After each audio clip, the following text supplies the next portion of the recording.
Last night we had a pretty interesting game. Cal Filson's Patriots taking care of business. Let's talk about it. Pittsburgh can send, Drake Maye a little edible arrangement for what he did and what they pulled off. The second half collapse against Buffalo, right? Rough sledding to start this one. I was getting, I'll be honest, and I love the Patriots. And actually, I like Patriots fans because they know how much I love and support them and want to see good things for them. I thought maybe, okay, rebuilding season, they did their thing. They're going to build off this, and maybe it's going to slip away. And then Drake Maye decided, I'm going to be and show what I can do in the fourth quarter, first fourth quarter comeback of his career. And I'm going to sort of put on that Superman cape that we all say that another AFC East quarterback does, in and out of every game this season and in his entire career. And he's going to go ahead and do that. And I do believe, and my takeaway from this game is that Drake Maye might be the MVP. I love you, Matthew Stafford. But Drake Maye might be the MVP. Let me explain. Down 11 points in the fourth quarter. The team is injury. Everybody keeps leaving the field. Prime time.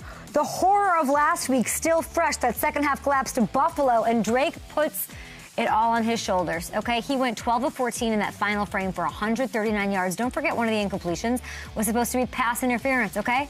The tight windows he was fitting these throws into. I was in awe watching this. Diggs, incredible in prime time as we knew he'd be. And that's how you respond to what happened last week. That's what I expect from a Mike Vrabel team. And this is why I told everyone we weren't going to just say that they can't be competitive. We weren't going to just write them off after the second half of the Bills game, okay? Now they are going to have to get healthier to go to the Super Bowl. It's so crazy that they might go to the Super Bowl. They have to get healthier if they want to make a run in January, but Drake's going to give them a shot. And if you take a look at that MVP race, he might be the MVP. Is he the MVP? That is my question, because Stafford's still a fave at minus 195. Drake's second. He's closing the gap big time at plus 170. Josh would have to have a lot of things happen, right? And he could. He's got a good narrative here. He's got the Eagles. They just clinched the division, so he gets a big game against them. And distant third at plus 2,500. If Josh wins the AFC East, now he could work his way into this. But the case for Drake is this. As fantastic as Matthew Stafford's been, if things hold as they are and the Seahawks win the division, right? Magic story. And the Patriots do end up with the 1 seed in the AFC, or at the very least just hold off Josh and the Bills from winning the East. I think that might give Drake a little edge in this race. What do you guys think? That's the debate here down the stretch. How impressive is it to take the division away from the reigning MVP? This seemed like a very wide gap just a week ago, 2 weeks ago between him and Stafford. And now, here we are. Ravens, very quickly. I hate seeing this for Lamar. I hate seeing it. I hope he gets back to, okay, it's a back injury. Short week. I think they play on Saturday, Hamilton. I think they do. This is like one thing after another. Derrick Henry, he was amazing last night. Peak form. Carrying them to a lead without Lamar. Zay Flowers was great until that fumble, of course. This is a team that cannot finish. They need plays in the big moments, and they're not there. And this was sort of like, and everyone's sort of saying this, like it really was emblematic of what their season has been. They are too good. They're too talented for this to keep happening on a regular basis. I don't know.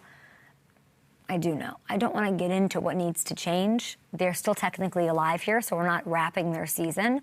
But their season's very much on the brink. Very much not okay. The Ravens play the Packers, short week at Lambeau. If they lose that game, they're eliminated. The Steelers win the North. If they win that game, they're eliminated if the Steelers beat the Browns, likely scenario. So the only situation now for them to win the North, they got to beat Green Bay. Pittsburgh's got to lose at Cleveland. And they have to beat the Steelers in Week 18 at Pittsburgh. It's possible. I'd like to see it happen. Especially possible if DK gets suspended for this nonsense and he misses a game or two. But it is hard to feel confident in Baltimore after that last night. And it is one of the bigger disappointments if they don't do their thing in a Chiefs-less, Bengal-less road to the Super Bowl where the Bills just lost in stupid fashion. You can't really hold on to the Bills as a consistent know what you're getting every week situation. It could have been the Ravens' year. The injuries, terrible, one thing after the other. getting away. I mean, it's just like this. It's like they're the definition of insanity. They're a very frustrating team. We'll see what Golden Tate has to say about that. Maybe Tom Telesco has a thing or two to say about that. But we have to make room to talk about the Jags. I said this last week. You can't lose this game, Broncos. This is a game, not that you're overlooking. I don't think they overlook anything. But the home field, it's so incredible what the Jags did. Taking total control in that building where everything's shaking, where it is truly maybe the most underrated home field advantage the Broncos have. With those fans, the noise, the way it's built, mile high, all of that, we've sort of lost the lore of what Mile High is, and I saw it back this year in a big way. The Broncos have the momentum, an 11-game win streak, and Liam Cohen and Trevor Lawrence say, F that. We are in the top AFC contender conversation. They've now won 6 straight. They are undefeated in the AFC West, a brutal division, and they're 4-0. Toughest strength of victory, by the way, for those of you who like that kind of thing, want to have the who'd they face situation. More importantly than any of that, the reason this team can go the whole way is because Trevor Lawrence has been every bit of the transcendent talent he was drafted to be. He is who we thought he was, in the right situation, with the right coach, who deserves the Coach of the Year love. He shredded the Broncos defense yesterday. In that environment, it's wild. That crowd, man. 4 total touchdowns. He's not turning the ball over. He's damn near perfect in the red zone. He came up with big plays every single time this game was in the balance. I'm happy for them. I think they got the up and Adams bump because we went down to training camp for the first time and talked to them. And I do have to update my favorite full screen now that he keeps doing this every week. Look at this. Over the last month, Trevor has led the NFL with 14 touchdowns to 0 interceptions. I told you, he's not turning it over. And if you look at the difference between these last 4 weeks and the first 12, he's the hottest quarterback in the NFL right now. He has been. At a time when you really want your quarterback to start catching fire, feel confident, he's the AFC's, confident Caleb Williams. That's him. This is Clemson Trevor that we're seeing right now. This is who they drafted him to be. And he's every bit of that, and I could not be happier for him.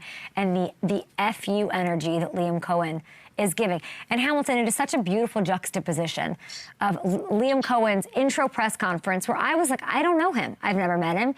He was a big part of me wanting to go down to Jacksonville during training camp to meet him. I don't know what he was all about. I heard all these things. And then you see this big moment at the press conference where he isn't, it was like embarrassing. He made a fool of himself. All the like Duval and all the jokes and all the banter about that frame versus yesterday in the locker room post game. And just they dominated this team. It's sort of beautiful to see. And it's, we'll get into this tomorrow. Coaches, look at Ben Johnson. Look at Liam Cohen. Who am I forgetting? That's a first-year coach. Vrabel. First year, obviously, not first gig as a head coach, but first year with the Patriots as the head guy in charge. It's the juice. It's the right fit. Maybe it's the timing. It's the whatever. But I knew from sitting with Liam, he was going to get the best out of Trevor. He was not going to give up on Trevor, and he was going to be hard on Trevor.